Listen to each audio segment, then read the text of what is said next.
Hello மாமா, நமஸ்காரம். நமஸ்காரம். இன்றைய தினம் தமிழ்நாட்டில் வந்து எலெக்ஷனோட எல்லா ஓட்டிங்கும் முடிஞ்சு போச்சு. ஸோ இப்போ தேவலோகத்தில் ஒரு எலெக்ஷன் நடக்குதுன்னு ஒரு நினச்சிப்போமே. அந்த ஓட்டிங் ரைட்ஸ் உங்களுக்கு கொடுத்தா நீங்கள் யார் யாருக்கெல்லாம் ஓட்டு போடுவீங்க, எதுக்காக? நல்ல விஷயம். இந்த தேர்தலுங்கிறது எப்போதுமே நாட்டை ஆளக்கூடிய மன்னனுக்கும் நம்மளுடைய ஆன்மீகத்துக்கும் ஒரு நெருங்கிய தொடர்பு எப்பொழுதுமே உண்டு. நம்மளுடைய ஒரு பாராயணம் பண்ணுறப்ப கடைசியாக ஒரு வரி வரும், வான்முகில் வளாது பெய்க. அதில் ஒரு வரி வரும், கோன்முறை அரசு செய்க குறைவில்லாது உயிர்கள் வாழ்க. ஒரு நாட்டோடைய அரசன் எப்படி நாட்டை நிர்வாகம் பண்ணுறானோ அந்த மாரி தான் அந்த நாட்டு மக்களும் இருப்பா அப்படிங்கிறது நம்மளுடைய பாராயணத்திலே வரும் அந்த வரி.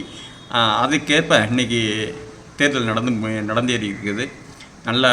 நல்லவர்களை தேர்ந்தெடுத்து நலமாய் வாழ நாமும் பிரார்த்தித்துக் கொள்ளும். அந்த வகையில் எந்த சுவாமிக்கு இந்த லோகத்துலையோ எந்த சுவாமிக்கு நீங்கள் ஓட் பண்ணுவீங்க அப்படின்னு நீங்கள் சொல்லி கேட்டிங்கன்னா, எனக்கு இடது கண்ணு வேணுமா வலது கண்ணு வேணுமான்னு கேட்டால் 2 கண்ணு தான் வேணும்.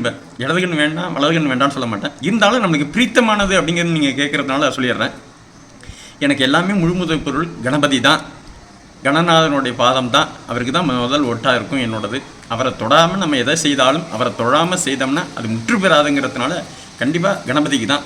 அடுத்ததாக பரமேஸ்வரர் சொல்லலாம். தாயுமானவர் இல்லையா, நம்மளை தாய் மாதிரி இருந்து காக்கக்கூடியவர். அப்பேற்பட்ட பரமேஸ்வரன், பார்வதி பரமேஸ்வரரை சொல்லலாம். அடுத்ததாக காக்கும் கடவுள் மகாவிஷ்ணு, அவருக்கும் என்னுடைய ஓட்டு உண்டு. ஏன்னா காக்கக்கூடிய கடவுள், நம்ம வழி தவறுனா நம்மளை நிவர்த்தி கொண்டு வழி நடத்தி செல்லக்கூடியவர் மகாவிஷ்ணு, பார்க்கடல் நிவாசர். அடுத்ததாக அவரோடது. அப்புறம் எப்பொழுதும் நம்ம சொல்கிறது வள்ளி தெய்வானை சமேத சுப்பிரமணிய சுவாமியை சொல்லியே ஆகணும். ஏன்னா நம்ம தாய்மானவன் சொல்கிறவருக்கே அவர் சத்குருநாதராக இருந்தவர்.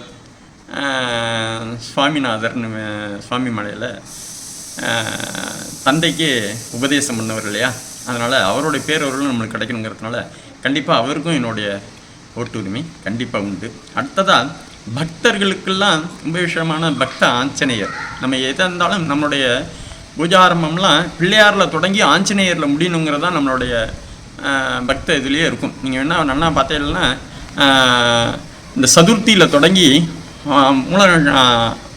ஆஞ்சநேயர் ஜெயந்தியில் நம்மளுடைய விசேஷம்லாம் முடியும். நல்லா கவனித்து பார்த்தீங்கன்னா தெரியும்.